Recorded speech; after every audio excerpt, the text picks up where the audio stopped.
கர்த்தரும் இரட்சகருமாகிய இயேசு கிறிஸ்துவின் நாமத்தினாலே யாவருக்கும் வாழ்த்தலை தெரிவித்துக் கொள்கிறேன். ஒரு உயிரியல் பேராசிரியர், மிகப்பெரிய நாத்திகர். அவர் தன்னிடத்தில் பட்டப்படிப்புக்கு வருகிற மாணவர்களை எல்லாம் முதல் வகுப்பிலேயே உங்களில் எத்தனை பேர் கடவுளை நம்புகிறீர்கள் என்று கேட்பார். கொஞ்சம் பேர் கையை தூக்குவார்கள். பரவாயில்லை, 3 ஆண்டுகள் நீங்கள் என்னிடத்திலே கல்வி கற்கும் போது நீங்கள் கடவுள் இல்லை என்பதை அறிந்து கொள்வீர்கள்.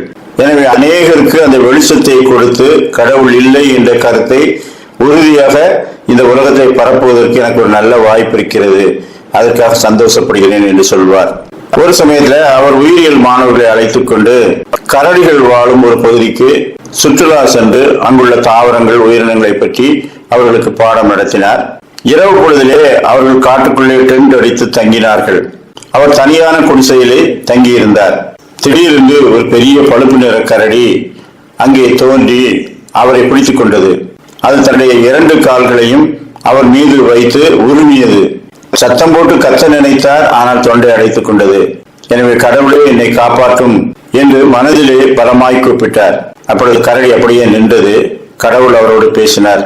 நீதான் கடவுள் இல்லை என்று சொல்கிறாயே, பிறகு ஏன் என்னை நோக்கி கூப்பிடுகிறாய்? நீ கிறிஸ்தவனாகவும் விரும்பவில்லை, அப்புறம் ஏன் என்னை கூப்பிடுகிறாய் என்று கேட்டார்.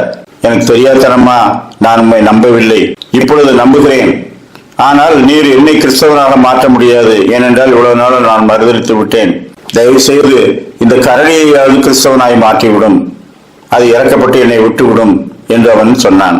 உடனே அவனுடைய வேண்டுகோளை கேட்டு கரடியை கிறிஸ்தவனாக மாற்றிவிட்டேன் என்று ஆண்டவர் பதில் சொன்னார்.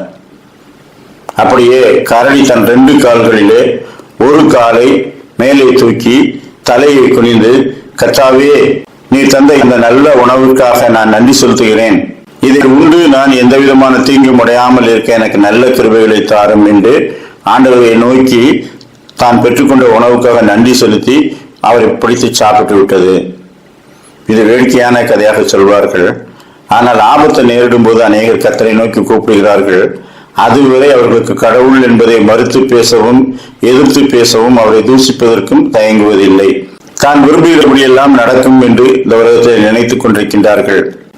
கர்த்தரை கண்டறியத்தக்க சமயத்திலே அவரை தேடுவோம், அவரை பற்றிக் கொள்வோம். அவருடைய பலத்த பாதுகாப்புக்குள்ளே மனுஷர்கள் அடங்கி இருக்கும் போது அவர் நியமித்த நித்திய ராஜ்யம் வரை வந்து சேர்வார்கள். நீதிமொழிகள் 1ஆம் அதிகாரம் 24-27. நான் கூப்பிட்டும் நீங்கள் கேட்க மாட்டோம் என்கிறீர்கள். நான் என் கையை நீட்டியும் கவனிக்கிறவன் ஒருவனும் இல்லை. என் ஆலோசனையை எல்லாம் நீங்கள் தள்ளி என் கடிந்து கொள்ளுதலை வெறுத்தீர்கள். ஆகையால் நானும் உங்கள் ஆபத்து காலத்தில் நகைத்து நீங்கள் பயப்படும் காரியம் வரும்போது ஆகடியும் பண்ணுவேன். சங்கீதம் 34:17. நீதிமான்கள் கூப்பிடும் போது கர்த்தர் கேட்டு அவர்களை அவர்களுடைய எல்லா உபத்திரவங்களுக்கும் நீங்களாக்கி விடுவிக்கிறார். நான் துன்மார்க்கரும் நீதிமான்களும் கர்த்தரை நோக்கி கூப்பிடுகிறார்கள். துன்மார்க்கர் எப்படி கர்த்தரை ஆகடியம் பண்ணினார்களோ அப்படியே கர்த்தரும் அவர்களை ஆகடியம் பண்ணுகிறார்.